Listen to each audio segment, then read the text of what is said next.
ತಾಯ್ತನಕ್ಕೆ ಯಾವುದು ಸೂಕ್ತ ವಯಸ್ಸು? ಪ್ರೆಗ್ನೆನ್ಸಿಯಲ್ಲಿ ಯಾಕೆ ವಾಂತಿಯಾಗುತ್ತದೆ? ವಾಂತಿಯನ್ನು ತಡೆಗಟ್ಟಲು ಯಾವ ಒಂದು ಮಾತ್ರೆಗಳನ್ನು ತೆಗೆದುಕೊಳ್ಳಬಹುದು? ಹಾಗೆ ಪ್ರೆಗ್ನೆನ್ಸಿಯಲ್ಲಿ ಯಾವ ಆಹಾರವನ್ನು ತೆಗೆದುಕೊಳ್ಳಬೇಕು? ನಾರ್ಮಲ್ ಡೆಲಿವರಿ ಒಳ್ಳೆಯದಾ? ಸಿಸರಿನ್ ಡೆಲಿವರಿ ಒಳ್ಳೆಯದಾ? ಹಾಗೆ ಪೇನ್ಲೆಸ್ ಡೆಲಿವರಿ ಒಳ್ಳೆಯದಾ? HIV ಪೀಡಿತ ಗರ್ಭಿಣಿಯರಿಗೆ ಮುನ್ನೆಚ್ಚರಿಕೆಯ ಕ್ರಮಗಳೇನು? ತಲಸೇಮಿಯಾ ಎಂದರೇನು? ಹೈ ರಿಸ್ಕ್ ಪ್ರೆಗ್ನೆನ್ಸಿ ಅಂತ ಯಾವುದನ್ನು ಕರಿತೀವಿ? ಒಬೆಸಿಟಿ ಪ್ರೆಗ್ನೆನ್ಸಿಗೆ ಮಾರಕವಾ? ಬಾಲ್ಯ ವಿವಾಹದಿಂದ ತಾಯ್ತನಕ್ಕೆ ಯಾವ ರೀತಿಯ ತೊಂದರೆಗಳು ಉಂಟಾಗುತ್ತವೆ? ಇವೆಲ್ಲ ಮಾಹಿತಿಗೆ ನೀವು ಈ ವಿಡಿಯೋವನ್ನು ನೋಡಲೇಬೇಕು. ಎಲ್ಲರಿಗೂ ನಮಸ್ಕಾರ. ಸರೋಜ ಚಂಗುಡಿ ಯೂಟ್ಯೂಬ್ ಚಾನಲ್ಗೆ ಸ್ವಾಗತ. ಇವತ್ತಿನ ಮೈ ಡಾಕ್ಟರ್ ಕಾರ್ಯಕ್ರಮದ ಅತಿಥಿ ಡಾಕ್ಟರ್ ಹೇಮಾ ಮೋಹನ್. ಇವರು ಶಿವಮೊಗ್ಗದ ಸಿಮ್ಸ್ನ ಹೆರಿಗೆ ಮತ್ತು ಸ್ತ್ರೀರೋಗ ವಿಭಾಗದಲ್ಲಿ ಕಳೆದ 18 ವರ್ಷಗಳಿಂದ ಸಹ ಪ್ರಾಧ್ಯಾಪಕರಾಗಿ ಕರ್ತವ್ಯವನ್ನು ನಿರ್ವಹಿಸ್ತಾ ಇದ್ದಾರೆ. MS in OBG and hospital ಮ್ಯಾನೇಜ್ಮೆಂಟ್ನಲ್ಲಿ MBA ಮಾಡಿರುವ ಇವರು ಶಿವಮೊಗ್ಗ ಜಿಲ್ಲೆಯಲ್ಲಿಯೇ ಅತಿ ಹೆಚ್ಚು HIV ಪೀಡಿತ ಗರ್ಭಿಣಿ ಮಹಿಳೆಯರ ಕೇಸುಗಳನ್ನು ಸಮರ್ಥವಾಗಿ ನಿರ್ವಹಣೆ ಮಾಡಿದ್ದರಿಂದ ಕರ್ನಾಟಕ ಸರ್ಕಾರದ ಪ್ರಶಸ್ತಿಗೂ ಕೂಡ ಭಾಜನರಾಗಿದ್ದಾರೆ. ಇವರಿಗೆ ನಮ್ಮ ಈ ಕಾರ್ಯಕ್ರಮಕ್ಕೆ ನಮ್ಮ ಚಾನಲ್ ವತಿಯಿಂದ ಸ್ವಾಗತವನ್ನು ಬಯಸ್ತಾ ಇದ್ದೀನಿ. ನಮಸ್ತೆ. ಸ್ವಾಗತ ಮೇಡಮ್. ಇವರು ಇವತ್ತಿನ ಮೈ ಡಾಕ್ಟರ್ ಸಂಚಿಕೆಯಲ್ಲಿ ತಾಯ್ತನ ಮತ್ತು ಗರ್ಭಿಣಿಯರ ಆರೋಗ್ಯದ ಕುರಿತು ಮಾತನಾಡಲಿದ್ದಾರೆ. ತಾಯ್ತನ ಎಂಬುದು ಪ್ರತಿಯೊಂದು ವಿವಾಹಿತ ಹೆಣ್ಣಿನ ಹಂಬಲವಾಗಿದ್ದು, ತಾಯಿಯ ಪಾತ್ರವು ಆರೋಗ್ಯವಂತ ಸಮಾಜದ ನಿರ್ಮಾಣದಲ್ಲಿ ಅತ್ಯಮೂಲ್ಯವಾದ ಪಾತ್ರವನ್ನು ವಹಿಸುತ್ತದೆ. ತಾಯ್ತನವು ಅತ್ಯಂತ ಶುದ್ಧ ಮತ್ತು ನಿಸ್ವಾರ್ಥ ಪ್ರೀತಿಯ ರೂಪಗಳಲ್ಲಿ ಒಂದಾಗಿದ್ದು, ಈ ದಿನದ ನಮ್ಮ ಈ ಕಾರ್ಯಕ್ರಮಕ್ಕೆ ಮೇಡಮ್ ಅವರನ್ನು ಮತ್ತೊಮ್ಮೆ ಸ್ವಾಗತಿಸ್ತಾ ಚರ್ಚೆಯನ್ನು ಶುರು ಮಾಡ್ತಾ ಇದ್ದೀವಿ. ಮೇಡಮ್, ಪ್ರೆಗ್ನೆನ್ಸಿಗೆ ಸೂಕ್ತವಾದ ವಯಸ್ಸು ಯಾವುದು ಅಂತ ಹೇಳ್ತೀರಾ ಮೇಡಮ್? ಗರ್ಭಿಣಿ ಮಹಿಳೆ ಆಗಬೇಕು ಅಂದರೆ ಇವಾಗ ಸರ್ಕಾರ ಪ್ರಕಾರನೇ 18 ವರ್ಷದ ನಂತರನೇ ಮದುವೆನೇ ಆಗಬೇಕು. ವಿವಾಹದ ಒಂದು ಮಿತಿ, ವಯಸ್ಸಿನ ಮಿತಿನೂ 18 ವರ್ಷ. 18 ವರ್ಷ ಆದ ನಂತರ ಒಬ್ಬ ಹುಡುಗಿ ಗರ್ಭಿಣಿ ಆಗೋಕ್ಕೆ ಸೂಕ್ತ ವಯಸ್ಸು ಅಂತ ಸೂಕ್ತ ವಯಸ್ಸು. ಅಲ್ಲಿವರೆಗೂ ಎಷ್ಟು ಲಾಸ್ಟ್ ಏಜ್ ಎಷ್ಟು? 40, 50? ಕ್ವಾಲಿಟಿ ಬೇಬಿ ಬರಬೇಕು ಅಂದರೆ 18ರಿಂದ ಏಜ್ ಗ್ಯಾಪ್ ಎಷ್ಟರಲ್ಲಿ ತಾಯ್ತನ ಆದರೆ ಒಳ್ಳೆ. ಈಗ ನೀವು ಕೆಲವೊಮ್ಮೆ ಟಿವಿಯಲ್ಲಿ ಈಗ ಸೆಲೆಬ್ರಿಟೀಸ್ ಎಲ್ಲ ನೋಡಿರ್ತೀರ, even at the age of 40 ಅವರು ಕೃತಕ ಗರ್ಭಧಾರಣೆಯಿಂದ ಗರ್ಭಿಣಿ ಆಗಿದ್ದಾರೆ. ART ಅಂತೀವಿ, ಅಸಿಸ್ಟೆಡ್ ರಿಪ್ರೊಡಕ್ಟಿವ್ ಟೆಕ್ನಿಕ್ ಅಂತ ಹೇಳ್ತೀವಿ. ಅದರಲ್ಲಿ IVF ಟೆಕ್ನಿಕ್ ಅಂತ. ಇನ್ ಕೇಸ್ ಮಹಿಳೆಯಲ್ಲಿ ಒಂದು ಏಜ್ ಆಗ್ತಾ ಅವಳ ಓವರಿದು ಹಾರ್ಮೋನ್ಸ್ ಎಲ್ಲ ಕುಗ್ಗುತ್ತಾ ಇದ್ದಾಗ ಸ್ಪಾಂಟೇನಿಯಸ್ ಆಗಿ ಪ್ರೆಗ್ನೆನ್ಸಿ ಆಗೋದು ಸ್ವಲ್ಪ ಕಷ್ಟ ಆದ್ರೂ ಈ ಥರದ್ದು ಅಸಿಸ್ಟೆಡ್ ರಿಪ್ರೊಡಕ್ಟಿವ್ ಟೆಕ್ನಿಕ್ಕಿಂದ ಗರ್ಭಿಣಿ ಧರಿಸ್ತಾ ಇರ್ಬೋದು. ಅಷ್ಟು ಎಷ್ಟು ಏಜ್ವರೆಗೂ ಆ ತಂತ್ರಜ್ಞಾನವನ್ನು ಬಳಸಿ ನಾವು ಗರ್ಭಿಣಿ ಆಗಬಹುದು? 40-45 ತನಕ 45ವರೆಗೂ ಆಗಬಹುದು. ಹೈ ರಿಸ್ಕ್ ಅಂತಾನೆ ತಗೊಂಡು ಹೈ ರಿಸ್ಕ್ ಪ್ರೆಗ್ನೆನ್ಸಿ ಬಿಕಾಸ್ ಕೆಲವೊಂದು ಮಗು ಭ್ರೂಣದಲ್ಲೇ ಇದ್ದಾಗ ಏಜ್ ಅಡ್ವಾನ್ಸ್ಡ್ ಏಜ್ ಆಗಿರೋದ್ರಿಂದ ಕೆಲವೊಂದು neural tubal defects, chromosomal anomalies ಅನ್ನೋಂತೆಲ್ಲ ನಾವು ಸಸ್ಪೆಕ್ಟ್ ಮಾಡ್ತೀವಿ. ಅಂಥ ಮಹಿಳೆಯರು ಗರ್ಭಿಣಿ ಆದಾಗ ನಾವು ಅಡಿಷ್ನಲ್ ಇನ್ವೆಸ್ಟಿಗೇಷನ್ಸ್, ನಾರ್ಮಲಾಗಿ ಒಂದು ನಾರ್ಮಲ್ ಏಜಲ್ಲಿ ಗರ್ಭಿಣಿ ಆದಾಗ ಕೆಲವೊಂದು ಯಾವ ಟೆಸ್ಟ್ಗಳನ್ನು ಮಾಡ್ಕೊತೀವೋ ಅದು ಅಲ್ಲದೆ ಇನ್ನೂ ಅಡಿಷ್ನಲ್ ಇನ್ವೆಸ್ಟಿಗೇಷನ್ಸ್ ಅಂತ ಮಾಡಿಕೊಂಡು ಆ ಮಗು ಆರೋಗ್ಯವಾಗಿದೆಯೋ ಇಲ್ಲೋ, ಏನಾದರೂ ನ್ಯೂನ್ಯತೆ ಇದೆಯಾ ಅಂತ ತಿಳ್ಕೊತೀವಿ. ತಾಯಿ ಕೇಪಬಲ್ ಇದ್ದಾಳ, ಮಗುಗೆ ಹೇಗಿದೆ ಆರೋಗ್ಯ ನೋಡ್ಕೊಂಡು ಟ್ರೀಟ್ಮೆಂಟ್ ಕಂಟಿನ್ಯೂ ಮಾಡಿ ಅಡಿಷ್ನಲ್ ಕೆಲವೊಂದು ಮಾರ್ಕರ್ಸ್ ಎಲ್ಲ ಮಾಡಿಕೊಂಡು ಅಡಿಷ್ನಲ್ ಅಲ್ಟ್ರಾಸೌಂಡ್ಸ್ ಎಲ್ಲ ಮಾಡಿಕೊಂಡು ನಂತರ ಮುಂದುವರಿಸ್ತೀವಿ. ನಮ್ಮ ಇಂಟೆನ್ಷನ್ ಏನು, ಮಹಿಳೆ ಮತ್ತು ತನ್ನ ಮಗು ಎರಡು ಆರೋಗ್ಯಕರವಾಗಿ ಹೆರಿಗೆಯಾಗಿ ಇಬ್ಬರನ್ನೂ ಆರೋಗ್ಯಕರವಾಗಿ ಡಿಸ್ಚಾರ್ಜ್ ಮಾಡೋದೇ ನಮ್ಮ ಮೇನ್ ಉದ್ದೇಶ ಆಗಿರುತ್ತೆ. ಹೌದು. ಹಾಗೆ ದೇಹದಲ್ಲಿ ಯಾವ ಬದಲಾವಣೆ ಆದಾಗ ನಾವು ಡಾಕ್ಟರ್ ಹತ್ರ ಹೋಗ್ಬೇಕಾಗುತ್ತೆ? ಮಹಿಳೆ ಸಮಾಜವಾಗಿ ತಿಂಗಳ ಮುಟ್ಟ ಆಗ್ತಾ ಇರ್ತಾರೆ. ಈಗ ತನ್ನ ಎಕ್ಸ್ಪೆಕ್ಟೆಡ್ ಡೇಟ್ ಆಫ್ ಮೆನ್ಸಸ್ ಈ ತಿಂಗಳಲ್ಲಿ ನಂದು ಈ ಡೇಟಲ್ಲಿ ಮೆನ್ಸಸ್ ಆಗುತ್ತೆ ಅಂತ ಅವಳಿಗೆ ಗೊತ್ತೇ ಇರುತ್ತಲ್ವಾ. ಸೊ ಹಾಗೆ ಆ ಟೈಮಲ್ಲಿ ಆಗದೆ ಡಿಲೇಡ್ ಆಗಿ ಒಂದು ವಾರ menses postpone menses postpone symptoms ಅಂತೀರಾ? ಶಿ ಶುಡ್ ಸಸ್ಪೆಕ್ಟ್ ಪ್ರಾಬಬ್ಲಿ ನನಗೆ ಎಲ್ಲೋ ಮುಟ್ಟು ನಿಂತಿದೆ, ಪ್ರಾಬಬ್ಲಿ ನಾನು ಗರ್ಭಿಣಿ ಇರಬಹುದೇನೋ ಅಂತ ಅವಳಿಗೂ ಅನಿಸುತ್ತೆ. ಈಗೆಲ್ಲ ಎಲ್ಲರೂ ಸ್ವಲ್ಪ ಎಜುಕೇಟೆಡ್ ಆಗಿರೋದ್ರಿಂದ ಒಂದ್ಸತಿ ಯಾವಾಗ ಅವ್ರಿಗೆ 3 to 4 days ಡೇಟಿಗಿಂತ ಕ್ರಾಸ್ ಆಗಿ ಮೆನ್ಸಸ್ ಆಗದೆ ಇದ್ದಾಗ ಮನೇಲೇ ಒಂದು ಯೂರಿನ್ ಪ್ರೆಗ್ನೆನ್ಸಿ ಟೆಸ್ಟ್ ಅಂತ ಕೆಮಿಸ್ಟಲ್ಲಿ ಸಿಗುತ್ತೆ. ಅದನ್ನು ತೊಗೊಂಬಂದು ತನ್ನ ಯೂರಿನ್ ಸ್ಯಾಂಪಲಿಂದ ಆ ಟೆಸ್ಟಲ್ಲಿ ಆ ಕಿಟ್ಟಲ್ಲಿ ಟೆಸ್ಟ್ ಮಾಡ್ಕೊತಾರೆ. ಆ ಕಿಟ್ಟಲ್ಲಿ ಹೇಗೆ ಅಂದರೆ ಸಿಂಗಲ್ ಲೈನ್ ಏನಾದ್ರು ಪ್ರಾಬ್ಲಮ್ ನಾವೇನಂತೀವಿ ಅರ್ಲಿ ಮಾರ್ನಿಂಗ್ ಫಸ್ಟ್ ಯೂರಿನ್ ಸ್ಯಾಂಪಲ್ನ ತೊಗೊಂಡು 2 to 3 ಡ್ರಾಪ್ಸ್ ಆ ಕಿಟ್ಟಿಗೆ ಹಾಕೊಂಡ್ರೆ ಕ್ಯಾಸೆಟ್ ಟೈಪ್ ಇರುತ್ತೆ. First urine sample that is more specific ಅಂತ ಹೇಳ್ತೀವಿ. ಆ ಕಿಟ್ಟಲ್ಲಿ ಒಂದು ಹೋಲ್ ಇರುತ್ತೆ, ಅದರಲ್ಲಿ ಒಂದು 2 to 3 drops of urine sample ಹಾಕೊಂಡಾಗ if she gets 1 line it is negative ಅಂದರೆ ಅವಳು ಪ್ರಾಬಬ್ಲಿ ಪ್ರೆಗ್ನೆನ್ಸಿ ಇಲ್ಲ ಅಂತ. If she gets 2 lines, yeah, she is pregnant. Probably she is pregnant. It is not the confirmative sign. Okay. But probably, yeah, she is pregnant ಅಂತ. In case ಅವಳಿಗೆ ಏನಾದ್ರು ಈಗ 3 ಡೇಸಲ್ಲಿ ಈ ಕಿಟ್ ಮಾಡ್ಕೊಂಡಿದ್ದಾಳೆ, ಸಿಂಗಲ್ ಲೈನ್ ಬಂತು ಅಂದಾಗ ನಾನು ಪ್ರೆಗ್ನೆನ್ಸಿ ಅಲ್ಲ ಅಂತ ಹೇಳಿ ಬೇರೆ ಥರ ಮೆಡಿಕೇಶನ್ ಫಾರ್ಮಸಿಲೋ ಬೇರೆ ಕಡೆ ಮೆಡಿಕೇಶನ್ಸ್ ಹಂಗೆ ತೊಗೊಬಾರ್ದು. ಮತ್ತು again it has to be repeated. ಆವಾಗಲೂ ನೆಗೆಟಿವ್ ಮತ್ತೆ ಮೆನ್ಸಸ್ ಆಗದೆ ಇದ್ದಾಗ she has to go contact the doctor. ಆವಾಗ ಅದನ್ನು ಪ್ರೆಗ್ನೆನ್ಸಿನ ಅವರು ಯಾವ ಥರ blood test serum beta HCG level ಅಂತ ಹೇಳಿ ಬ್ಲಡ್ಡಲ್ಲಿ ನೋಡ್ಕೊತಾರೆ. ಆ ಬ್ಲಡ್ ಟೆಸ್ಟಲ್ಲಿ ಅವಳದು ಪ್ರೆಗ್ನೆನ್ಸಿದು ಯಾವುದೇ ಥರ ಸೈನ್ಸ್ ಇಲ್ಲ ಅಂದರೆ definitely she is not pregnant ಅಂತ ಹೇಳಿ ಮೆನ್ಸಸ್ ಆಗಲಿಕ್ಕೆ ಡಾಕ್ಟರ್ಸು ಟ್ರೀಟ್ಮೆಂಟ್ ಕೊಡ್ತಾರೆ.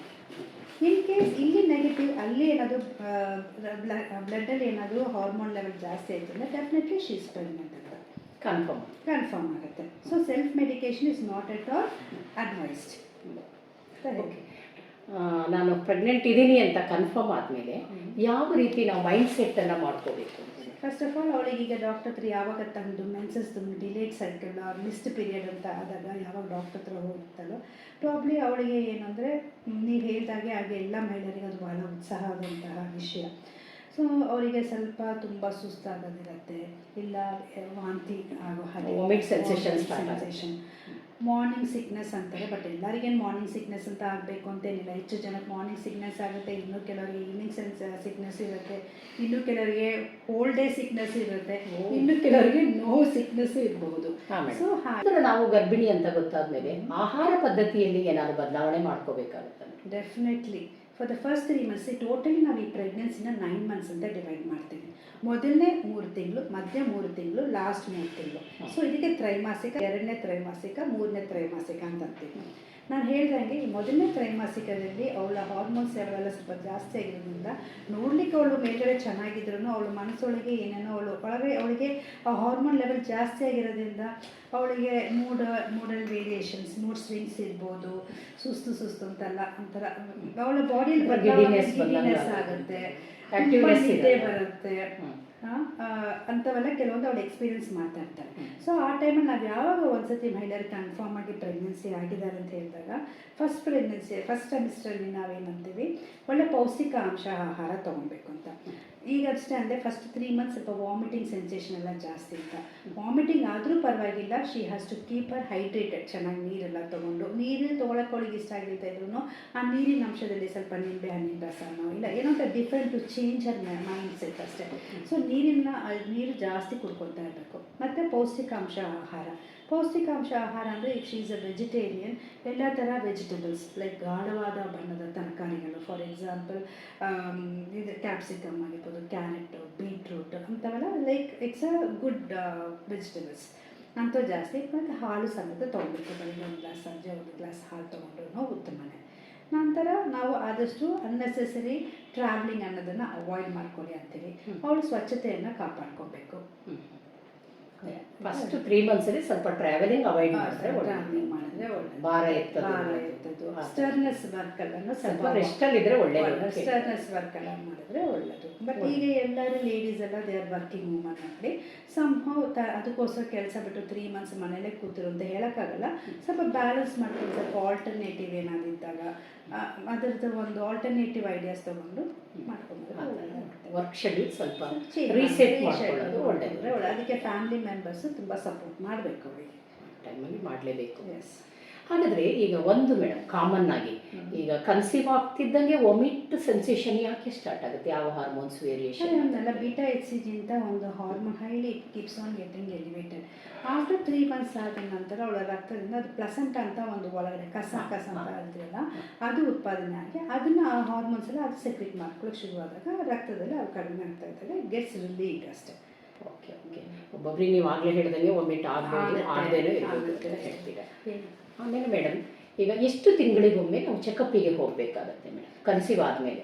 ಸ್ಟಿಲ್ ಒಂದು 7 months ತನಕ ಐಡಿಯಲಿ ಕರೆಕ್ಟಾಗಿ ಚೆಕಪ್ ಅಂದರೆ ತಿಂಗಳಿಗೆ ಒಮ್ಮೆ ಡಾಕ್ಟರ್ ಹತ್ರ ವಿಸಿಟ್ ಮಾಡ್ಕೋಬೇಕು. ಮೊದಲನೇ ಸತಿ ಹೋದಾಗ ಡಾಕ್ಟರ್ ಎಲ್ಲ ಪರೀಕ್ಷೆ ಎಲ್ಲ ಮಾಡಿಸ್ಬಿಟ್ಟು ಅವರಿಗೆ ಒಂದು ರಕ್ತ ಮತ್ತು ಯೂರಿನ್ ಟೆಸ್ಟ್ಗಳನ್ನ ಮಾಡ್ತಾರೆ. ಅವಳ ರಕ್ತದಲ್ಲಿ ಏನಾದರೂ ಅನಿಮಿಯಾ ರಕ್ತಹೀನತೆ ಇದೆಯಾ, ಅವಳ ಬ್ಲಡ್ ಗ್ರೂಪ್ ಯಾವುದು, ಅದ್ರ ಜೊತೆಗೆ ಬೇರೆ ಏನಾದರೂ ಇನ್ಫೆಕ್ಷಿಯಸ್ ಡಿಸೀಸಸ್ ಏನಾದೆಯಾ, ಉದಾಹರಣೆಗೆ ಸಿಫಿಲಿಸು, HVSCಗಳು, ಇಲ್ಲಾಂದರೆ HIV ಅಂಥದ್ದೇನಾದಿದೆಯಾ. ಆಮೇಲೆ ಮಧುಮೇಹ ಟೆಸ್ಟನ್ನು ಮಾಡ್ಕೊಂಡ್ಬಿಡ್ತೀವಿ, sugar test. India is becoming the second capital hub for this disease. So 1 in 4 women we diagnosed with a regular routine investigations, they are found to be diabetic for the first time. So we first do the screening test. ಆಯಿತಾ, ಒಂದು ಮಾಮೂಲಿ sample ತೊಗೊಂಡು weather sugar testing ಮಾಡ್ಕೊತೀವಿ. ನಂತರ ಒಂದು basic ಒಂದು first ಸ್ಕ್ಯಾನನ್ನು ಮಾಡ್ಕೊಂಡ್ಬಿಡ್ತೀವಿ. ಆಯಿತಾ, ಅದನ್ನು ನಾವು ಟ್ರಾನ್ಸ್ವೆಜನಲ್ ಸ್ಕ್ಯಾನಿಂಗ್ ಅಂತಲೂ ಹೇಳ್ತೀವಿ. ಆ ಸ್ಕ್ಯಾನಿಂಗ್ ಮಾಡೋ ಮೊದಲನೇ ನೀವು ಕೇಳ್ಬೋದು, ಯಾಕೆ ಅಷ್ಟು ಬೇಗ, ಇನ್ನು 3 ತಿಂಗಳು ಆಗಿಲ್ಲ, ಇಷ್ಟು ಬೇಗ ಯಾತಕ್ಕೆ? This is a normal questions ನಮಗೆ ಪೇಷಂಟ್ಸ್ಗಳು ಕೇಳ್ತಾರೆ. ನಮ್ಮ ಮನೇಲಿ ಹೇಳ್ತಾರೆ, ಇಷ್ಟು ಬೇಗ ಯಾತಕ್ಕೆ ಸ್ಕ್ಯಾನಿಂಗ್ ಮಾಡೋದು, 3 ತಿಂಗಳಾಗಲಿ 4 ತಿಂಗಳಾಗಲಿ ಅಂತ ಹೇಳಿ. ಬಟ್ ನಮ್ಮ ಉದ್ದೇಶ ಏನು, ಫಸ್ಟ್ ಸ್ಕ್ಯಾನಿಂಗ್ ಮಾಡೋದು ಉದ್ದೇಶ ಏನು ಅಂದರೆ, ಇದು ಇಷ್ಟು ತನಕ ನಾವು ಯೂರಿನ್ ಪ್ರೆಗ್ನೆನ್ಸಿ ಟೆಸ್ಟು ಅವೆಲ್ಲ ಜಸ್ಟ್ ಒಂದು ಪ್ರಾಬಬ್ಲಿ ಶೀಸ್ ಪ್ರೆಗ್ನೆಂಟ್ ಅಂತ ಹೇಳಿ ಸ್ಕ್ಯಾನ್ ಮಾಡಿದಾಗ ದ ಪ್ರೆಗ್ನೆನ್ಸಿ ಗೆಟ್ಸ್ ಕನ್ಫರ್ಮ್. ಆಮೇಲೆ ಪ್ರೆಗ್ನೆನ್ಸಿ ಎಷ್ಟಿದೆ, ಎಲ್ಲ ಪ್ರೆಗ್ನೆಂಟು ಒಂದೇ ಇರಬೇಕು ಅಂತೇನಿಲ್ಲ. It could be multiple pregnancy, 2 ಇರ್ಬೋದು, 3 ಇರ್ಬೋದು ಸ್ಯಾಕಲು. ನಂತರ ಎಲ್ಲ ಪ್ರೆಗ್ನೆಂಟು ಗರ್ಭಕೋಶದಲ್ಲೇ ಆಗಬೇಕು ಅಂತೇನಿಲ್ಲ. It can be outside the uterus also.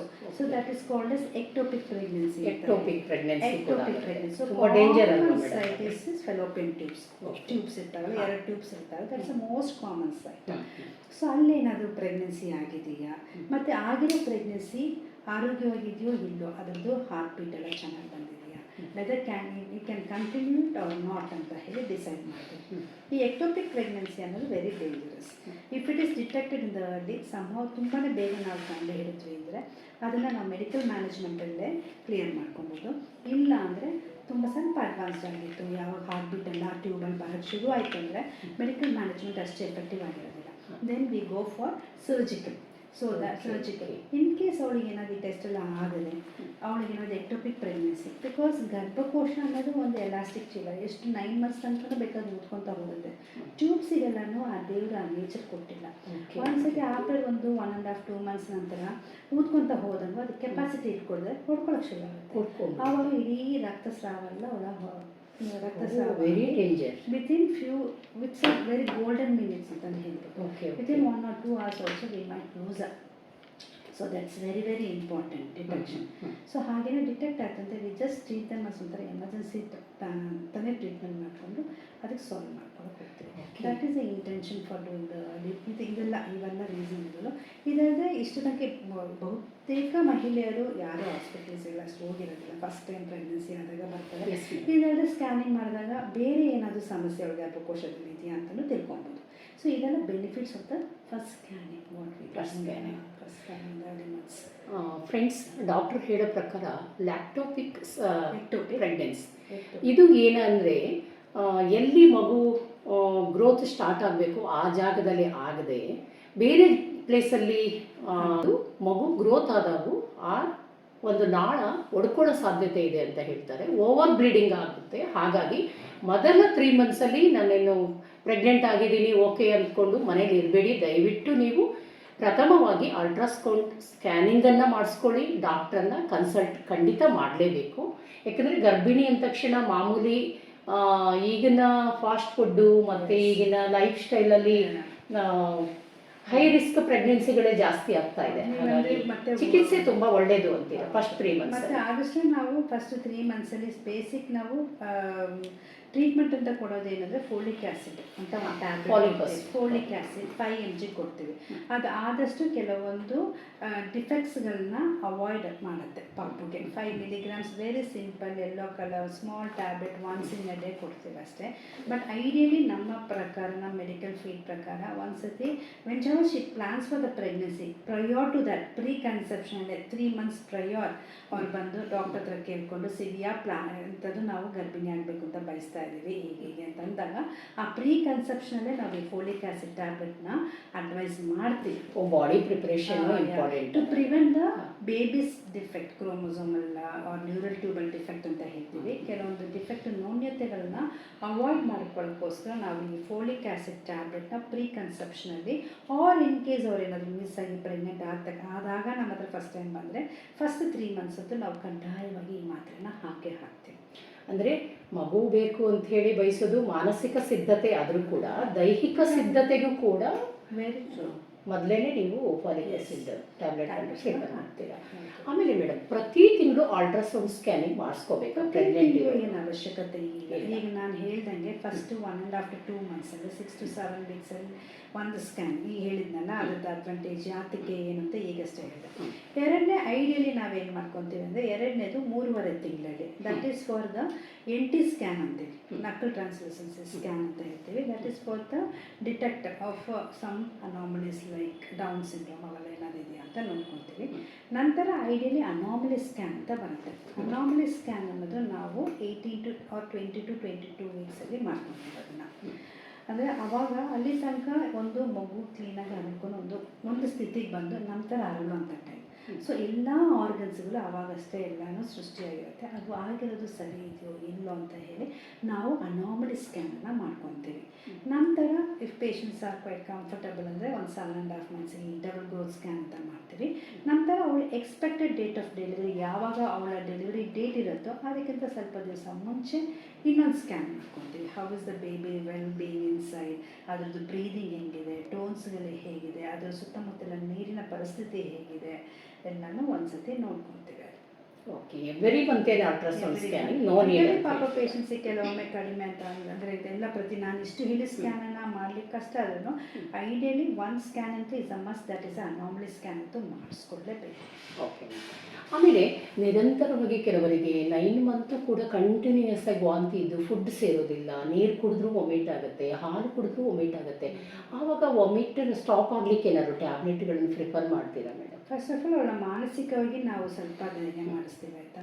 ಕೆಲವೊಮ್ಮೆ ವೆರಿ ರೇರ್ಲಿ ಆಗುತ್ತೆ, ಫುಲ್ 9 months ಅಂದರೆ ಕೆಲವೊಂದು ವಾಂತಿ ಆಗುತ್ತೆ ಒಂದೆರಡು, ಬಟ್ ಅವಳು ಡೇ ಟು ಡೇ ಆ್ಯಕ್ಟಿವಿಟಿನೇ ಮಾಡೋಕ್ಕಾಗಲ್ಲ ಅನ್ನೋದು it must be some problem ಆಗಿದೆ. ಪ್ರಾಬ್ಲಿ ಶಿ ಸೈಕಾಲಜಿಕಲಿ ಡಿಸ್ಟರ್ಬ್ಡ್ ಆಗಿರ್ಬೋದು. ನಾವು ಅದನ್ನು ಸ್ವಲ್ಪ ಕೌನ್ಸಿಲಿಂಗ್ ಮಾಡಿ ನಂತರ ಆದಷ್ಟು ಫುಡ್ ಐಟಮ್ಸ್ನ ಸ್ವಲ್ಪ ಮಾಡಿಫೈ ಮಾಡಿಕೊಂಡು ತೊಗೊಳಕ್ಕೆ ಹೇಳ್ತಿರ್ತೀವಿ. ಹಾಗೆ ಕೆಲವು ಡಾಕ್ಟರ್ ಹೇಳ್ತಾರೆ ಎಳ್ನೀರು ಕುಡಿದ್ರೆ ಮಗು ಶೀತ ಆಗತ್ತೆ ಅಂತ, ಆ ಥರದ್ದೇನಾದರೂ ಎಳ್ನೀರು ಸರಿಯಾದ ಎಳ್ನೀರು ಯಾವಾಗ ಗರ್ಭಿಣಿಯರಿಗೆ ಎಳ್ನೀರು ಕುಡಿಬೇಡ ಅಂತ ಹೇಳೋದು ಅಂದರೆ when the pregnant woman is BP ಅನ್ನೋದು ಜಾಸ್ತಿ ಇದ್ದಾಗ, ಇಲ್ಲ ಅಂದರೆ ಇಫ್ ಶೀಸ್ ಡಯಾಬಿಟಿಕ್ ಇದ್ದರೆ ಬೇಡ ಅಂತ ಹೇಳ್ತಾರೆ. ಕೆಲವರು ನನಗೆ ಎಳ್ನೀರು ಕುಡಿದ್ರೆ ಕೆಮ್ಮು ಬರುತ್ತೆ, ಥಂಡಿ ಆಗುತ್ತೆ, ಆಯಿತು ಒಂದ್ಸತಿ ನಿನಗೆ ಆ ಪರ್ಟಿಕ್ಯುಲರ್ ಐಟಮ್ ನಿನ್ನ ಬಾಡಿಗೆ ಸೂಟ್ ಆಗಿಲ್ಲ ಅಂದರೆ ತೊಗೊಳೋದು ಬೇಡ. ಅದರ್ವೈಸ್ ನಾವು ನಾರ್ಮಲ್ ಆಗಿ ಎಳ್ನೀರು ತೊಗೊಳ್ಳಿ ಅಂತಲೇ ಹೇಳ್ತೀವಿ. ಒನ್ಲಿ ಥಿಂಗ್ ಮೆಡಿಕಲಿ ಪ್ರೂವನ್ ಅಂದರೆ ಕಾಯಿ ಪಪ್ಪಾಯಿನ ಬೇಡ ಅಂತ ಹೇಳ್ತೀವಿ ಅಷ್ಟೇ. Because it has got abortifacient features ಅಂತ ಇರೋದ್ರಿಂದ ಪಪ್ಪಾಯಿ ಕಾಯನ್ನು ತೊಗೊಬೇಡಿ ಅಂತೀವಿ. ಇನ್ಫ್ಯಾಕ್ಟ್ ರೈಪಂಡ್ ಅಂತ ಹಣ್ಣಾಗಿರೋ ಪಪ್ಪಾಯಿನ 3 to 4 pieces ತೆಗೆದು she can take it. Okay, ಅಂದರೆ ಹಣ್ಣಾಗಿರೋ ಪಪ್ಪಾಯ ಓಕೆ, ಬಟ್ ಕಾಯಿ ಪಪ್ಪಾಯನ್ನ ತಿನ್ನಬಾರ್ದು, ಅದರಿಂದ ದೂರ ಇರೋದೇ ಒಳ್ಳೆಯದು. ಬಟ್ ಬೇರೆ ಎಲ್ಲ ಹಣ್ಣು ತರಕಾರಿ ಊಟ ಯಾವುದೇ ಥರ ಯಾವುದೇ ಪದಾರ್ಥ ಕೆಲವರು ಹೇಳ್ತಾರೆ ನನಗೆ ಹೀಟ್ ಆಗುತ್ತೆ ಕೋಲ್ಡ್ ಆಗುತ್ತೆ ಅಂತ ಹೇಳಿ, ಹಾಗೆಲ್ಲ ಇಟ್ಸ್ ಆಲ್ ಮಿಕ್ಸ್ ಅಷ್ಟೇ. ಯಾವುದೇ ರೀತಿಯಲ್ಲಿ ಅದು ಅದೆಲ್ಲ ತಪ್ಪು ಅಭಿಪ್ರಾಯ ಅಂತ ಹೇಳ್ತೀವಿ. ಹೀಟಾಗೆಲ್ಲ ಯಾವ ತರಕಾರಿನೂ ಕೋಲ್ಡ್ ಏನಾಗೋದಿಲ್ಲ. ಓಕೆ. ಹಾಗೆ ದಿನಗಳು ಹೋದ 5 ತಿಂಗಳು 6 ತಿಂಗಳು 7 ತಿಂಗಳು ಯಾವ ಥರ ಬಟ್ಟೆಗಳನ್ನು ಗರ್ಭಿಣಿ ಧರಿಸಿದ್ರೆ ಒಳ್ಳೇದು ಅಂತ I ಹೇಳಿ. say ಕೆಲವರು like ಲೂಸ್ ಆಗಿರೋ ಬಟ್ಟೆ ಹೌದು, ಹಾಕೊಳ್ಳಿ, ಇಲ್ಲ personal hygiene is very important. Tight ಆಗಿ ಪೆಟಿಕೋಟ್ ಕಟ್ಕೋಬೇಡಿ ಅಂತ ಯಾಕಂದ್ರೆ ಈಗ ಕೇಳಿದ್ದೀನಿ. ಅವಳು ಗರ್ಭಿಣಿ ಆಗಿರೋದ್ರಿಂದ ಅವಳ ರಕ್ತಸ್ರಾವ ಎಲ್ಲ ಜಾಸ್ತಿ ಆಗಿರುತ್ತೆ, ಅವಳಿಗೆ ಜಾಸ್ತಿ ಸ್ವೆಟ್ಟಿಂಗು ಸೊ ಅದೆಲ್ಲ ಆಗಿರೋದ್ರಿಂದ ಆದಷ್ಟು ಅವಳು ಪರ್ಸನಲ್ ಹೈಜೀನನ್ನು ಮೇಂಟೈನ್ ಮಾಡಬೇಕು. ಆದಷ್ಟು ಕಾಟನ್ನು ತೆಳು ಬಟ್ಟೆ ಕಂಫರ್ಟಬಲ್ ಆಗಿ ಟೈಟು ಎಲಾಸ್ಟಿಕ್ ಇರುವಂಥದ್ದೆಲ್ಲನೂ ಹಾಕಿದೆ ಅವಳಿಗೆ ಫ್ರೀಯಾಗಿ ಈಸಿ ಬ್ರೀದಬಲ್ ಡ್ರೆಸ್ಸಸ್ ಹಾಕೊಂಡ್ರೆ ತುಂಬ ಒಳ್ಳೆಯದು. ಟೋಟಲ್ ಪ್ರೆಗ್ನೆನ್ಸಿಯ ಡ್ಯೂರೇಷನ್ ಎಷ್ಟು ಅಂತ? 9 months 7 days ಅಂತ ಹೇಳ್ತೀವಿ. 9 months 7 days. ಅದಕ್ಕಿಂತ ಮುಂಚೆ ಆದರೆ ಮೇಡಮ್ ಅದು ಪ್ರೀ ಟರ್ಮ್ ಲೇಬರ್ ಅಂದರೆ ಆಫ್ಟರ್ 7 ಮುಂಚೆನೇ ಅಂದರೆ ಈಗ ಫಸ್ಟ್ ಒಂದು 5-6 months ಒಳಗಡೆ 7 months ಒಳಗಡೆ ಆಯಿತು ಅಂದ್ರೆ ನಾವು ಅಬಾರ್ಷನ್ ಅಂತಲೇ ಹೇಳ್ಕೊಂಡು ಹೋಗ್ತೀವಿ. ಬಿಲೋ 7 ಆದರೂ ಅಬಾರ್ಷನ್. 5 months ಅಂತ ಅನ್ಕೊಳ್ಳಿ, 5 months ಅಂದ್ರೂ abortion. Nearing by 7 to 8 months ಆಗಿದೆ ಪ್ರೀ ಟರ್ಮ್ ಲೇಬರ್ ಅಂತ ಅಂತೀವಿ. ಐಡಿಯಲಿ 40 weeks 40 ವಾರ ಕಂಪ್ಲೀಟ್ ಆದರೆ ಇಟ್ಸ್ ಅ ಟರ್ಮ್ ಪ್ರೆಗ್ನೆನ್ಸಿ, ಕರೆಕ್ಟಾಗಿ ಡೇಟ್ ಮುಗ್ದಾದ್ಮೇಲೆ ಹೆರಿಗೆ ಆಗಿದೆ ಅಂತ. ಕೆಲವೊಂದು ಪ್ರಕರಣಗಳಲ್ಲಿ 7 ತಿಂಗಳಿಗೆ ಹುಟ್ಟಿದ್ರು ಕೂಡ ಮಕ್ಕಳು ಸ್ವಲ್ಪ ವೆಯ್ಟ್ ಕಡಿಮೆ ಇರ್ಬೋದು, ಇರುತ್ತೆ. 7 ತಿಂಗಳು ಬದುಕುಳಿಯೋ ಸಾಧ್ಯತೆಗಳಿದೆ ಇರುತ್ತೆ, ಇಲ್ಲದೆ ಸಾಕಷ್ಟು ಪ್ರಕರಣ ನೋಡಿ. ಈಗ ಇನ್ನು ಅಡ್ವಾನ್ಸ್ ಕಂಟ್ರೀಸ್ ನಾನು 5 months ಬೇಬಿ 20-22 weeks ಬೇಬಿನೇ, so that requires a good I nice care. Paediatricians neonatologist support ಇದ್ದಾಗ. ಓಕೆ. ಈಗ ಪ್ರೆಗ್ನೆಂಟ್ ಇರೋಂತಹ ಮಹಿಳೆಗೆ ವಾಕಿಂಗ್ ಮತ್ತು ವ್ಯಾಯಾಮ ಎಷ್ಟರ ಮಟ್ಟಿಗೆ ಪ್ರಯೋಜನ ಆಗುತ್ತೆ ಮೇಡಮ್? ಮಾಡಲೇಬೇಕು. ವಾಕಿಂಗು ಮತ್ತು ವ್ಯಾಯಾಮ ಕಡ್ಡಾಯವಾಗಿ ಇರಲೇಬೇಕು. ಯಾಕೆಂದರೆ ಯಾವ ಥರ ಯೂಸ್ ಆಗುತ್ತೆ ಅಂದರೆ ಏನು ಪ್ರಯೋಜನ? ಚೆನ್ನಾಗಾಗುತ್ತೆ, ಜಾಯಿಂಟ್ಸು ಮಸಲ್ಸು ಅವರಿಗೆ ಚೆನ್ನಾಗಿ ಇದು ಪ್ರೆಗ್ನೆನ್ಸಿಲೇ ಕೆಲವೊಂದು ಸಿಂಪಲ್ ಎಕ್ಸಸೈಸಸ್ ಎಲ್ಲ ಇದ್ದಾಗ ಅವ್ರ ಪಾಶ್ಚರ್ ಮೇಂಟೈನ್ ಮಾಡ್ಬೋದು. ಸೊ ಅವರಿಗೆ ಲೋ ಬ್ಯಾಕ್ ಏಕ್ ಅವೆಲ್ಲ ಬರೋದಿಲ್ಲ. ವೆನೆವರ್ ಶಿ ಇಸ್ ಆ್ಯಕ್ಟಿವ್ ಅಲ್ಲ, even during labour pain also ಕೆಲವೊಂದು ಜಾಯಿಂಟ್ಸ್ ಎಲ್ಲನೂ it might give at least 0.5 mm ಹಾಗೆಲ್ಲ ಸ್ವಲ್ಪ ಗ್ಯಾಪ್ ಕೊಡ್ತಾ ಇದ್ದಾರೆ, ವೈಡ್ ಆಗ್ತಾ ಇದ್ದಾನು. It facilitates in easy delivery. So walking and exercise ಅಂದರೆ ಎಕ್ಸಸೈಸ್ ಅಂದರೆ ತುಂಬ ಸ್ಟರ್ನೆಸ್ ಎಕ್ಸಸೈಸು ಹಾಗಂತಲ್ಲ, ಪ್ರೆಗ್ನೆನ್ಸಿಗೆ ಕೆಲವೊಮ್ಮೆ ಸ್ಟ್ರೆಚಿಂಗ್ ಎಕ್ಸಸೈಸ್ ಎಲ್ಲ ಇರ್ತಾರೆ, ಅಂಥದ್ದು ಮಾಡಿಕೊಂಡ್ರೆ ಇಟ್ ಇಸ್ ವೆರಿ ಡಾಕ್ಟರ್ ಗೈಡೆನ್ಸಲ್ಲೇ ಯಾವ್ದು ಮಾಡಬೇಕು ಹೇಳ್ಕೊಂಡೇ ಮಾಡಬೇಕು. ಪ್ರೆಗ್ನೆನ್ಸಿ ಅನ್ನೋದು ಕಾಯಿಲೆ ಏನಿಲ್ಲ, it's only she is becoming a mother, as such no restriction. ಯಾವಾಗ ನಾವು ವ್ಯಾಯಾಮ ಮತ್ತು ವಾಕಿಂಗ್ ಎಲ್ಲ ಬೇಡ, ಕೆಲವೊಂದು ಹೈ ರಿಸ್ಕ್ ಪ್ರೆಗ್ನೆನ್ಸಿಲಿ ಯಾವಾಗ ಅವಳಿಗೆ ಆಲ್ರೆಡಿ ಸ್ವಲ್ಪ ಏನಾದರೂ ಬ್ಲೀಡಿಂಗ್ ಆಗ್ತಾ ಇದೆ, ಗರ್ಭಿಣಿ ಇದ್ದಾಗಲೇ ಕೆಲವೊಮ್ಮೆ ಬ್ಲೀಡಿಂಗ್ ಆಗ್ತಾ ಅನ್ಎಕ್ಸ್ಪ್ಲೇನ್ ಬ್ಲೀಡಿಂಗ್ ಆಗ್ತಾ ಇದೆ, ಇಲ್ಲಾಂದ್ರೆ ಅವ್ರ ಕಸ ಕೆಳಗಡೆ ಇದೆ ಅನ್ನೋದಕ್ಕೆ ಸೂಕ್ಷ್ಮವಾಗಿದ್ದಾಗ ಅಂಥವ್ರಿಗೆ ವಿ ರಿಸ್ಟ್ರಿಕ್ಟ್ ಏನು ಆದಷ್ಟು ಸ್ವಲ್ಪ ರಿಸ್ಟ್ರಿಕ್ಟ್ ಯುವರ್ ಆ್ಯಕ್ಟಿವಿಟೀಸ್ ಅಂತಲೇ ಹೇಳ್ತೀವಿ. ಅಂಥವ್ರಿಗೆ ವ್ಯಾಯಾಮ ಎಲ್ಲ ಬೇಡ ಅಂತ. Otherwise if she is a normal pregnant ಎಲ್ಲ ಚೆನ್ನಾಗಾಗ್ತಾ ಇತ್ತು ಅಂದರೆ we insist she should go for walking at least 30 minutes in a day ಅಂತಾದರೂ ಹೇಳ್ತೀವಿ. ಆಮೇಲೆ ಇನ್ನೊಂದು ಮುಖ್ಯವಾದ ಪ್ರಶ್ನೆ ಮೇಡಮ್, ಗರ್ಭಿಣಿ ಮಹಿಳೆ ಯಾವ ಟ್ಯಾಬ್ಲೆಟ್ಗಳನ್ನು ರೆಗ್ಯುಲರ್ ಆಗಿ ತಗೊಳ್ಬೇಕಾಗುತ್ತೆ? ಫೋಲಿಕ್ ಆ್ಯಸಿಡ್ ಅಂತ ಹೇಳಿದ್ನಲ್ವ, ಅದು ತುಂಬ ಇಂಪಾರ್ಟೆಂಟ್. ನಂತರ after 3 to till delivery, even after delivery also iron and calcium tablets are very very important. ನೀವೆಷ್ಟೇ ಒಳ್ಳೆ ಡೈಟ್ ತೊಗೊಂಡ್ರು ಅದರಲ್ಲಿ 60% ಅಷ್ಟೇ ಅಬ್ಸರ್ವ್ ಆಗುತ್ತೆ, ಇನ್ನು remaining doesn't get absorb. So to fill that deficiency the top and the tablets ಬೇಕೇ ಬೇಕು. It is recommended by government of India. Okay. ಆಮೇಲೆ ಇನ್ನೊಂದು ಬಹಳ ಮುಖ್ಯವಾದ ಪ್ರಶ್ನೆ ಇನ್ನೊಂದಿದೆ ಮೇಡಮ್, ಗರ್ಭಿಣಿಯವರಿಗೆ ಪದೇ ಪದೇ ಯೂರಿನರಿ ಯಾಕೆ ಇನ್ಫೆಕ್ಷನ್ ಆಗ್ತಿರುತ್ತೆ, ಸೋಂಕು ಆಗ್ತಾ ಇರುತ್ತೆ, ಯೂರಿನರಿ ಟ್ರ್ಯಾಕ್ಟ್ ಕಾರಣ ಏನು? ಅದರಿಂದ ದೂರ ಇರೋದಕ್ಕೆ ಏನು ಮಾಡ್ಬೋದು ಮೇಡಮ್? ದೂರ ಇರಲಿಕ್ಕೆ ಅಂತಾರೆ ಪ್ರೆಗ್ನೆನ್ಸಿಯಲ್ಲಿ ಫಸ್ಟ್ ಆಫ್ ಆಲ್ ಡಯಾಬಿಟೋಜೆನಿಕ್ ಸ್ಟೇಟಸ್ ಸ್ವಲ್ಪ ಜಾಸ್ತಿ ಇರುತ್ತೆ.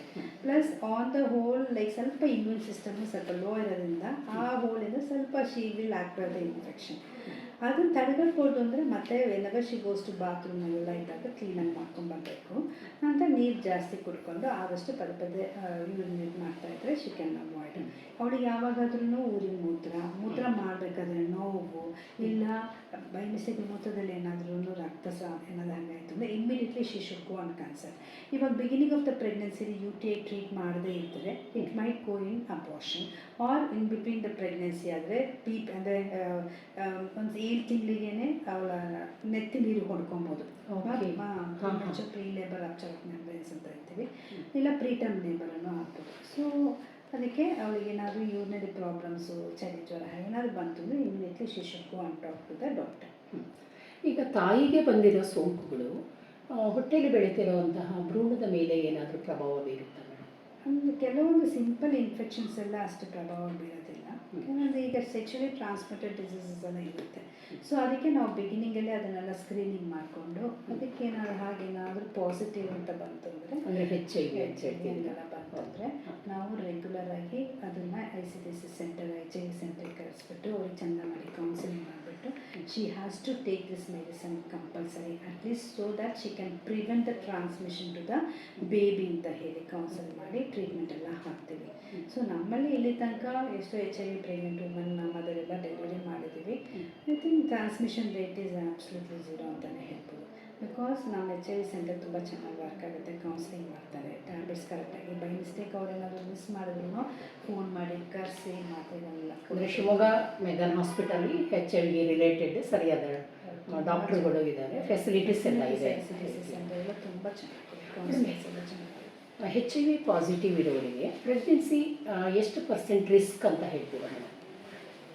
ಪ್ರೆಗ್ನೆನ್ಸಿ ಅನ್ನೋದು ನಾವು ನಾರ್ಮಲ್ ಪ್ರೆಗ್ನೆನ್ಸಿ ಆದಂಗೆ ಕಂಟಿನ್ಯೂ ಮಾಡ್ಕೊಂಡು ಅಲ್ಲ, ಅವ್ರಿಗೆ ಏನಾದರೂ ಸ್ಪೆಷಲ್ ಟ್ರೀಟ್ಮೆಂಟ್ ಏನಾದರೂ? ಸ್ಪೆಷಲ್ ಅಂದರೆ she has to take this ಈ ಟ್ರೀಟ್ಮೆಂಟ್ನ ಬಿಡಲೇಬಾರ್ದು. ಕಂಟಿನ್ಯೂ ಮಾಡಬೇಕು 9 ಮಂತ್ಸ್. ಆಮೇಲೆ ಇಮಿಡಿಯೇಟ್ಲಿ ಆಫ್ಟರ್ ಡೆಲಿವರಿ ಇನ್ನು ಪಾಪಗೂ ನಾವು ಟ್ರೀಟ್ಮೆಂಟ್ ಬರಲ್ಲ ಅಂತ ನಾನು ಹೇಳಿದ್ದೀನಿ. ಅಂದ್ರೂ ಪ್ರಿವೆನ್ಷನಿಗೆ ನಾವು ನಿಗ್ರೆಪೆನ್ ಅಂತ ಒಂದು ಸೊಲ್ಯೂಷನ್ ಹಾಕಿ 12 ವೀಕ್ಸ್ ತನಕ ಕಂಟಿನ್ಯೂ ಮಾಡ್ಕೊಂಡು ನಂತರ ಬೇಬಿನೂ ಟೆಸ್ಟ್ ಮಾಡ್ಕೊಂಡು ಹೋಗ್ತೀವಿ. ಮೇಡಮ್, ಇನ್ನೊಂದು ಗರ್ಭಿಣಿಯರಿಗೆ ಸಾಮಾನ್ಯವಾಗಿ ಸಿಂಟಮ್ಸ್ ಅಂದರೆ ಕಾಲುಗಳು 7 ತಿಂಗಳು 8 ತಿಂಗಳು ಊದ್ಕೊಳ್ತವೆ. ಅದು ಕಾರಣ ಏನಾದರೂ ಅದು ಕಾಯಿಲೆನೋ ಅಥವಾ ಅದು common symptoms? Sometime it could be common symptom because ಆ ಮಗು ಒಂದು 2.5 kg ಬೇಬಿನ 24 hours ಅವ್ರು ಹೊಟ್ಟೆಯೊಳಗೆ ಇಟ್ಕೊಂಡಿರೋದ್ರಿಂದ ಅದು ರಕ್ತನಾಳಕ್ಕೆಲ್ಲ ಒತ್ತಡ ಆಗಿ ಕೆಳಗಡೆ ಸ್ವಲ್ಪ ಎಡಿಮಾ ಹಾಗೆ ಪ್ರೆಷರ್ ಬೀಳೋದ್ರಿಂದ ಕೆಲವೊಮ್ಮೆ ಕಾಲು ಊತಗಳು ಬರುತ್ತೆ. ನಾರ್ಮಲಾಗಿ ಸಹಜವಾಗಿ ಕಾಲು ಊತಾಗಿದ್ದರೆ ಸ್ವಲ್ಪ ಹೊತ್ತು ಅವಳು ರೆಸ್ಟಿಗೆ ತಗೊಂಡ್ರೆ ಕಡಿಮೆ ಆಗಬೇಕು. ಈಗ ರಾತ್ರಿ ಹೊತ್ತು ಕೆಲಸ ಮಾಡ್ತಾ ಇದ್ದಂಗೂ ಆ ಊತಗಳಾಗ್ತವೆ. ರಾತ್ರಿ ಮಲ್ಕೊಂಡು ಬೆಳಗ್ಗೆ ಎದ್ದಾಗ ಆ ಊತ ಇರೋದಿಲ್ಲ. ಅದು ಸಹಜವಾಗಿ ಸ್ವಲ್ಪ ಪ್ರೆಗ್ನೆನ್ಸಿ ರಿಲೇಟೆಡ್ ಅಂತ ಅನ್ಬೋದು. ಅದೇ ಎಲ್ಲನೂ ಸಹಜ ಅಂತ ಹೇಳೋಕ್ಕಾಗೋದಿಲ್ಲ. ಅವಳಿಗೆ ರಕ್ತಹೀನತೆ ಜಾಸ್ತಿ ಇದ್ದಾಗ, ಇಲ್ಲ BP ಜಾಸ್ತಿ ಇದ್ದಾಗ, ಹಾರ್ಟಿನ ಸಮಸ್ಯೆ ಏನಾದರೂ ಇತ್ತು, ಕಿಡ್ನಿ ಸಮಸ್ಯೆ ಏನಾದರೂ ಇತ್ತು ಅಂದ್ರೂ ಈ ಸಮಸ್ಯೆಗಳು ಕಾಲು ಊತ ಇದ್ದೇ ಇರುತ್ತೆ. Even after taking rest also, ಅಂದರೆ ರಾತ್ರಿ ಮಲಗಿ ಬೆಳಗ್ಗೆ ಇದ್ದಾಗಲೂ ಆ ಊತ ಹೆಂಗಿರುತ್ತೋ ಹಾಗೇ ಇರುತ್ತೆ. ಆ್ಯಂಡ್ ಡೇ ಬೈ ಡೇ ಆ ಊತಗಳು ಮೇಲೆ ಫಸ್ಟು ಕೆಳಗಡೆ ಪಾದಕ್ಕೆ, ನಂತರ ಕಾಲಿಗೆ, ನಂತರ ತೊಡೆಗೆ, ನಂತರ ಹೊಟ್ಟೆ ಮುಖ ಹಾಗೆ ಸ್ಪ್ರೆಡ್ ಆಗ್ತಾ ಹೋಗುತ್ತೆ. ದಟ್ಸ್ ನಾಟ್ ಎಡಿಮಾ ಅಂತ ಹೇಳ್ತೀವಿ. ಅದಕ್ಕೆ ಯಾವ ಥರ ಅವಳು ಅಂದರೆ ನನ್ನ ಪ್ರೆಗ್ನೆನ್ಸಿಯಲ್ಲೇ ಹೇಳ್ತಾ ಇದ್ದೀನಿ, ನನಗೂ ಆ ಥರ ಪಾದಗಳೆಲ್ಲ ಸ್ವೆಲ್ಲಿಂಗ್ ಬರ್ತಾ ಇತ್ತು. ಡಾಕ್ಟರ್ ರಾತ್ರಿ ಸ್ವಲ್ಪ ಒಂದು ಪಿಲ್ಲೋ ಹಾಕ್ಕೊಂಡು ಮಲಗಿ ಅಂತಾರೆ, ಅದು ಸರಿನಾ? ಸರಿ, ಅದನ್ನು ಹಾಕ್ಕೊಂಡು ಸ್ವಲ್ಪ ಈವನ್ ಕೆಲವೊಮ್ಮೆ ಮಲಗಬೇಕಾದ್ರೆ ಪಿಲ್ಲೋ, ಇಲ್ಲ ಕೆಲವೊಮ್ಮೆ TV ಕಾನ್ಸ್ಟೆಂಟಾಗಿ ತುಂಬ ಹೊತ್ತು ಒಂದು ಪಿಕ್ಚರ್ 2 to 3 hours ಮನೆಗೆ TV ನೋಡ್ಕೊತ ಕೂತಿದ್ರು, ಕಾಲು ಕೆಳಗೆ ಒಂದು ಸ್ಟೂಲ್ ಏನಾದರೆ ಸ್ವಲ್ಪ ಕಾಲು ಮೇಲೆ ಇಟ್ಕೊಂಡ್ರೆ ರಕ್ತ ಹೋಗುತ್ತೆ. ನಾವು ಕೂತಿರೋ ಪೊಸಿಷನ್ಗಿಂತ ಕಾಲು ಸ್ವಲ್ಪ ಸ್ಟ್ರೈಟ್ ಮಾಡಿ ಕೂತ್ಕೊಳ್ಳೋದು ಬೆಟರ್, ಬ್ಲಡ್ ಫ್ಲೋ ಚೆನ್ನಾಗಿರುತ್ತೆ ಅಂತ ಹೇಳಿ ನಾವು ಹೇಳ್ತೀವಿ. ಬಟ್ ಇಂಥ ಸಮಸ್ಯೆಗಳೆಲ್ಲ ಇದ್ದಾಗ ಡೆಫಿನೆಟಾಗಿ ಅದು ಅದಲ್ಲದೆ ನಾನು ಹೇಳಿದ್ನಲ್ಲ, ಅಸಹಜ ಊತ ಏನಾದ್ರು ಇತ್ತು ಅಂದರೆ ಅದು ಯಾಕೆ ಏನು ಅಂತ ಹೇಳಿ ವೈದ್ಯರು ಅದನ್ನೆಲ್ಲ ಟೆಸ್ಟ್ ಮಾಡಿಕೊಂಡು ಅದಕ್ಕೆ ಸಮಸ್ಯೆಗೆ ಟ್ರೀಟ್ಮೆಂಟ್ ಕೊಟ್ಕೊಂಡು ಹೋಗ್ತಾರೆ. ಆಮೇಲೆ ಡೈಲಿ ಟ್ರಾವೆಲ್ ಮಾಡಿಕೊಂಡು ವರ್ಕ್ ಮಾಡೋಂಥ ವುಮೆನ್ಸ್ ಇರ್ತಾರೆ, ವರ್ಕಿಂಗ್ ವುಮೆನ್ ಪ್ರೆಗ್ನೆಂಟ್ ಇದ್ದಾಗ ಯಾವ ರೀತಿ ನೀವು ಕಿವಿ ಮಾತುಗಳನ್ನು ಹೇಳ್ತೀರಾ ಮೇಡಮ್? ಇವಾಗ ತುಂಬ ಜನ ಪೇಷಂಟ್ಸ್ ಇಲ್ಲಿಂದ ಒಂದು 40-50 ಕಿಲೋಮೀಟರ್ಸ್ ದೂರದಲ್ಲಿ ಟೀಚರ್ಸ್ ಇರ್ಬೋದು, ಡೈಲಿ ಬಸ್ಸಲ್ಲಿ ಹೋಗಿ ಬಸ್ಸಲ್ಲಿ ಬರ್ತಾರೆ. ಹಾಗೇನಾದರೂ ಸಮಸ್ಯೆಗಳಿದ್ದಾಗ ಅವಳಿಗೆ ತುಂಬ ವಾಂತಿ ಗಿಂತಿ ಏನಾದ್ರು ಇತ್ತು ಅಂದರೆ ವಿ ಆಸ್ಕ್ ಅಟ್ಲೀಸ್ಟ್ ಈ ಫಸ್ಟ್ 3 months ಕೆಲವೊಮ್ಮೆ ಲೀವ್ ಏನಾದ್ರು ಇತ್ತು ಅಂದರೆ ಸ್ವಲ್ಪ ತೊಗೊಂಡು ಮನೇಲಿ ರೆಸ್ಟ್ ತೊಗೊಂತ ಇರ್ತೀವಿ.